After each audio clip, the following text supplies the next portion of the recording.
السلام عليكم ورحمة الله تعالى وبركاته ولا ليال كسود وذا درسيجيني مانتا درسيجينا وحن وحطلينا وحلو يقانو inheritance markii la joogo programming languageska waa qaab oo noo ogolaanayo inaan qeexno kalaaskaas oo kusoo farcamayaan kalaas kale ayaa waa loo yaqaanaa inheritance ama si kale haddii aan u dhaho yacni bani aadamka qof walba waalid ayuu leeyahay caruurta waalidkooda waxay uga ekaan karaan sida dabeecadda iyo wixii la mid ah soo waalidkiina ayaa ah meesha aan kusoo taragnay ama meesha aan ka imaanay dabeecadaha qaar waalidkiina ayaan kala mid ahaan karnaa soo inheritance sidaas si la mid ah ayay u shaqaynaysaa class ayaan abuuraynaa classkaas waxaa ka farcamayo classy kale inheritance marka waa qaab oo koodka dib aan ugu isticmaali karno sidoo kale inheritance gaar uma aha Python programming language kaliya inheritance waxaa lagu isticmaalaa programming languages oo badan ayaa lagu isticmaalaa soo aan aragno qaabka ay u shaqaynayso waxaan abuuraynaa marka ugu horeyso class ayaan abuuraynaa then class kale ilaa iyo 3 class ayaan abuuraynaa waxaan leenahay class then halkan class name magac maxaa u bixinaynaa waxaan u bixinaynaa banaadir sidaas la mid ah waxaan abuuri karnaa class kale ayaan abuuri karnaa oo waxaynu leenahay class kale oo waxaan abuuraynaa marka sidaas si la mid ah class kale ayaan haddana abuuri karnaa oo saddexaad waxaan u bixinaynaa asna class bakool halkan waxaan abuurnay 3 class oo waxaan abuurnay banaadir ah waxaan qeexnay bakaaraha oo suuq bakaaraha oo banaadir muqdisho ku yaalo then waxaan leenahay bakaaraha soo print garay halkan class kale ayaan abuurnay oo baay ah then waxaan abuurnay class kale oo bakool ah halkan marka waxaan abuurnay 3 class ayaan abuurnay 3dan class oo halkan aan ku abuurnay waa u jeedin 3da class aan abuurnay mar walba waxaan soo celinaynaa isla natiijadii ayaan soo celinaynaa inkastoo ay kala duwan tahay haddii aan rabno ka waran natiijadan bes oo gobolka banaadir ah haddaan rabno ka waran inaan kusoo daawacno 3dan classba 3dan class haddaan rabno inaan tan kusoo daawacno maxaa sameynaynaa tan ma baahna kusoo qaat ilaa iyo tan ma baahna tusaale haddii oo aan abuurno kalaasyo badan marka ma rabno yacni inaan kusoo celcelino message-kaas in badan oo waxaan rabnaa marka anaga abuurno hal class-yada kale inay classka hore reference ahaan u qaataan oo ay ku xirnaadaan classka oo parent ama waalidku inay ku xirnaadaan ayaan rabnaa oo aan code walbo aan kusoo celino programkaas halkaan marka maxaa isticmaalaynaa sababtoo haddii programka aan kusoo celcelino in badan oo duplicate aan karno marka copy aan ka dhigno in badan waxaan hodhowii u baahanaanayna haddii cilada dhacdo inaan dib ugu laabano oo line walbo aan soo saxno taasna problem waay sidaas daraaddeed problemkan see lagu xalinayaa waxaan abuurnay class oo lagu magacaabayo banaadir ayaan halkan ku abuuray wuxuu usii gudbay bakaaraha oo banaadir ku taalo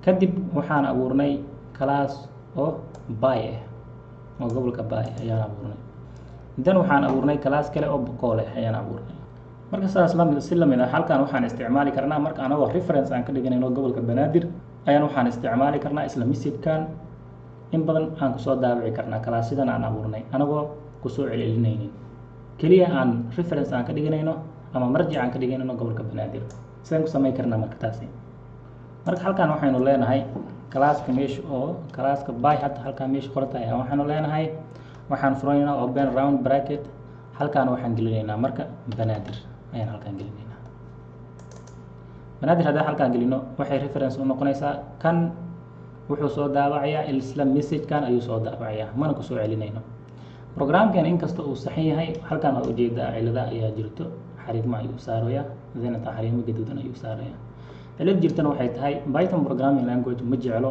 in block oo banaan in laga tago sababta classkan waa abuurnay laakiin reference ayaan u sameynay halkan marka waxaynu leenahay waxaan isticmaalaynaa waxa la yiraahdo bus ayaan isticmaalaynaa. Bus waxa loola jeedo nothing ama waxba ma jiro, meesha wax kooda kuma jiro.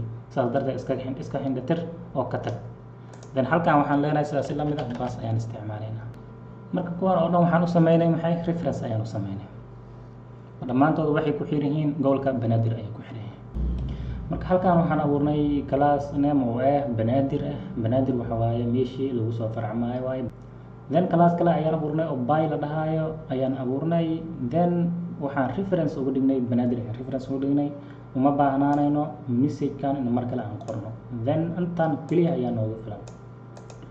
Then waxaan dhahnay halkan maadaama wax koodh aysan ku jirin oo class kan hoos imaanayo waxaan dhahnay bus ayaan dhahnay taas waxa loola jeedaa meesha waxba kuma jiro ee iskaga tag. Then class kale ayaan abuurnay oo Bakool ah waxaan reference ugu dhignay Banaadir ayaan reference ugu dhignay. Then message kan ayay soo daawacaysaa idan. Then waxaan dhahnay markii ugu dambeysay bus ayaan dhahnay idan meesha ka tag wax koodh kuma jiro. Marka inheritance markii program language tan ayaa loo isticmaalayaa. Banaadir ayaa waxaa noo ah base class noo ah ama originalki ama meeshii lagu soo farcamayo ayaa waxaa noo ah Banaadir noo ah. Classyadan oo dhan waxaa loo yaqaanaa waa children ayaa loo yaqaanaa ama waa caruurtii waalidkooda waxa waaye Banaadir waaye. Dhammaantood waxay ku soo farcamayaan Banaadir ayay ku soo farcamayaan. Calaamadahooda calaamada waxay leeyihiin oo Banaadir kala mid yihiin. Taas oo ah wixii Banaadir ku keedsan ama message ayaa iyagana sidaas la mid ah soo daawacayaan. Marka calaamada aan u sameyno iyo tilmaamo lagu garanayo oo khaas ah aan u sameyno gobol walba. Marka then halkan waxaan leenahay gobolka Banaadir wuxuu caan ku yahay suuqa Bakaaraha ayaa halkan ku soo qeexnay. Then gobolkan kale by asna wuxuu caan ku yahay wixii caan ku yahay halkan ayaan ku define gareynaa. Asna waxaan leenahay def waxaanu leenahay maxay ama class name ka tabedel si oo aan si fiican ugu fahano. Halkan waxaan class name waxaan ugu dhigaynaa halkan waxaan ka dhigaynaa maxay Baydhabo. Then halkan waxa iyada caan ku tahay waxaan ka dhigaynaa maxay Ishii Baydhabo. Ishii Baydhabo ama waxaan dhahaynaa Birdigii Birdigii Isha ayaan dhahnay. Halkan marka waxaan dhahnay soo daawac maxay ayaan dhahnay soo daawac. Then gobolka Bakool muxuu caan ku yahay asna gobolka Bakool asna wuxuu caan ku yahay aan qeexno. Then waxaan leenahay define gobolka Bakool muxuu caan ku yahay wuxuu caan ku yahay isha wax iska dhaxda degmadiisa Xudur iska dhax. Then waxaan marka class abuurna classkaas waxa waaye Banaadir waaye. Banaadir ayaan intaan class oo kale oo dhan ku soo farcamayaan. Banaadir ayaa base u noqonayso. Marka inheritance markii la joogo program language sida tan ayaa loo isticmaalaya. Then halkaan marka waxaan leenahay waa u yeeraynaa waxaan leenahay Baydhabo ayaanu leenahay. Baydhabo dot maxay caan ku tahay marka Baydhabo Birdigii Isha Baydhabo. Dot hadaa dhahdo wuxuu ku soo baxaya ujeeda Birdigii Isha Baydhabo ay Bakaaraha marka Birdigii Isha Baydhabo. Marka ujeeda print hadaan dhahno wuxuu leeyahay Birdigii Isha Baydhabo ayaan halkaan noogu soo daawacay. Marka intaas aan rabnaa waxaan rabnay oo intaas sidaas la mid ah waxaan sameyn karnaa Bakool ayaan hadda naftirkiisa sameyn karnaa oo isu yeeri karnaa oo waxaynu leenahay asna Bakool waxaynu leenahay wuxuu la mid yahay maxay Bakool ayuu la mid yahay. Bakool wuxuu la mid yahay Bakool. Then halkan waxaynu leenahay maxay leenahay Bakool dot hadaan dhahno halkan muxuu noogu soo bandhigayaa wuxuu leeyahay Bakool wuxuu caan ku yahay Xudur samidiisa.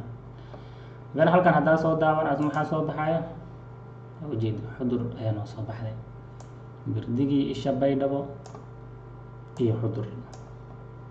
Marka dhammaantood intaan class aan abuurnay Baydhabo class kan Baydhabo ah Bakool class iyo wixii la mid ah waxay reference u yihiin ama ay masdarkooda ah Banaadir ayaa masdarkooda ah.